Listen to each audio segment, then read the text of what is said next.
আসসালামু আলাইকুম রহমতুল্লাহি ওয়া বারাকাতুহু। সকলে কেমন আছেন? আশা করি সকলে সুস্থ এবং ভালো আছেন। আমি আল্লাহর রহমতে আপনাদের দোয়ার বদৌলতে সুস্থ এবং ভালো আছি। এখন যে অক্ষরটি লিখবো আমরা এর আগের ভিডিওতে পেয়ে গিয়েছিলাম যে নুন সাকিন অথবা তানবিনের চতুর্থ নম্বর যে কায়দাটি, সেটি হচ্ছে ইদগামে বিলাগুন্না। ঈদগামে বিলাগুন্না অর্থ হচ্ছে একে গুন্না ছাড়া মিলিয়ে পড়তে হবে। ঈদগাম শব্দের অর্থ হচ্ছে মিলিয়ে পড়া, আর একে গুন্না ছাড়া মিলিয়ে পড়তে হবে। এটি হচ্ছে ঈদগামে বিলাগুন্না। ঈদগামের বিলাগুন্নার অক্ষর হচ্ছে লাম অথবা র। লাম অথবা র এর মধ্যে হতে যদি কোনো একটি অক্ষর আসে, তাহলে নুন সাকিন অথবা তানবিনকে বিনা গুন্নায় স্পষ্ট করে পড়তে হবে, মিলিয়ে পড়তে হবে, মানে গুন্না ছাড়া মিলিয়ে পড়তে হবে।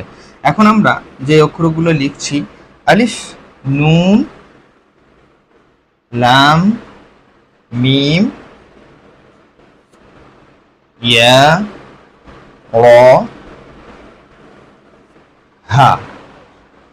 নুন সাকিন এসছে, লামে মুসাদ্দাত এসছে, লামে মুসাদ্দাত এসছে, হামজা আছে। এখন আমরা এই দিকে লক্ষ্য রাখতে হবে। আমরা কিন্তু আগেই বলে দিয়েছিলাম তাসজিদ ওয়ালা অক্ষরের পূর্বের অক্ষরে, মানে তাসজিদের আগের অক্ষরে যদি সাকিন ওয়ালা অক্ষর আসে, তাহলে সে সাকিন ওয়ালা অক্ষরকে পড়া যাবে না, সাকিন অক্ষরকে পড়া যাবে না। তো আমরা এখানে পড়ছি আমরা ঈদগামে বিলাগুন্নায়। তো এখানে আমরা পড়বো কি, হামজা লাম জাবার আল, এই নুনটা কিন্তু পড়বো না। আল, লাম মিম জাবার লাম, আল্লাম, ইয়া জাবার ইয়া, আল্লাম ইয়া, র জাবার র, আল্লাম ইয়ার, আল্লাম ইয়ার। হা উল্টা পেশ, হু, আল্লাম ইয়ারহু, আল্লাম ইয়ারহু। আচ্ছা, এখন আমরা এর বানানের দিকে যাব। হামজা লাম জাবার আল, এইখানে নুন সাকিন আছে বলে নুনটাকে আমরা পড়বো না, শুধুমাত্র কায়দার কারণে আমার কাজে লাগবে যে নুন সাকিনের ঈদগামে বিলাগুন্না এখানে এসছে, ওই জন্য এই নুন সাকিনকে গুন্না ছাড়া মিলিয়ে স্পষ্ট করে পড়তে হবে।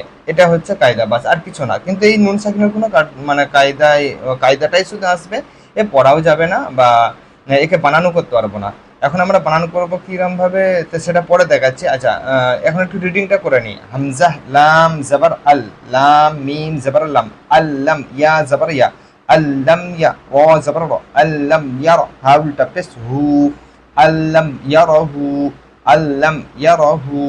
বানান করলেও কিন্তু নুন সাকিনটা পড়া যাবে না, রিডিংয়েও কিন্তু এখানে পড়তে হবে না একে, কারণ কি তাসজিদ আল অক্ষর এসছে, তারপরে নুন সাকিন এসছে, ওই জন্য।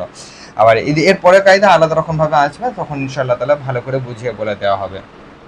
তো এখন আমরা ইজারার দিকে যাব। হামজা মুতাহারিক নুন সাকিনের ঈদগামে বিলাগুন্না। কেন কি নুন সাকিনের অথবা তানবিনের পর যদি লাম অথবা র এর মধ্যে হতে যদি কোনো একটি অক্ষর আসে, তাহলে নুন সাকিন অথবা তানবিনকে বিনা গুন্নায় মিলিয়ে স্পষ্ট করে পড়তে হবে। ওই জন্য লাম মুসাদ্দাত এবং মুতাহারিক। মিম সাকিনের কায়দা এখানে আছে, কিন্তু আগামীতে বলবো ইনশাআল্লাহ, যেহেতু আমাদের এখনো কায়দা পড়ানো হয়নি, সেই জন্য।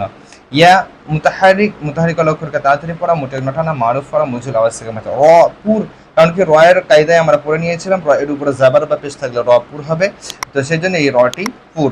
হা উল্টা পেশ ওয়াও মাদ্দার সমতুল্য হয়, উল্টা পেশ ওয়াও মাদ্দার সমতুল্য হয়। আজকে এই পর্যন্তই। আগামীতে ইনশাআল্লাহ তাআলা আরো নতুন কিছু নিয়ে আপনাদের সামনে হাজির হব। ততক্ষণ সকলে সুস্থ থাকবেন, ভালো থাকবেন, দোয়া